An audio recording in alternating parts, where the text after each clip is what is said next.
17 বছরে কোনো হামলা মামলা নাই। তারা নরসিংদী থেকে বসে বিভিন্ন নেতাকর্মী নিয়ে আওয়ামী লীগের আর্থিক সহযোগিতা নিয়ে তারা বিভিন্নভাবে ষড়যন্ত্র করতেছে।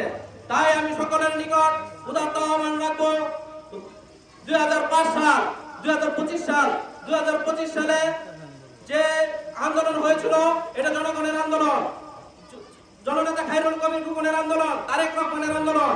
2025 সালের পরে অনেকেই দলে ফিরছে। ঠিক আছে, আপনারা দলে থাকে, দল আপনাদের মূল্যায়ন করবে। কখন মূল্যায়ন করবে? আপনারা বিগত 17 বছর কি করছেন তা দেখবে। আর 2025-এর পর আপনারা যারা দলের এখন সামনে সারিতে এসে বসার চেষ্টা করছেন, আমি ইউনিয়নের নেতাদের কাছে উদাত্ত আহ্বান রাখবো, আপনারা বিবেচনা রাখবেন। এ দল জিয়াউর রহমানের দল, এ দল জনগণের দল। জনগণ এটা সঠিক সময়ে সঠিক মূল্যায়ন করবে।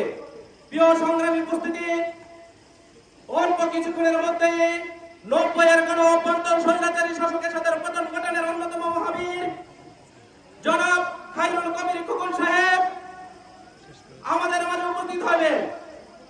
আমাদের মাঝে হিসেবে উপস্থিত থাকবেন দক্ষিণ অঞ্চলের প্রাণ, দক্ষিণ অঞ্চলের সিংহ পুরুষ জনাব আবু সালেহ চৌধুরী, সদর থানা বিএনপি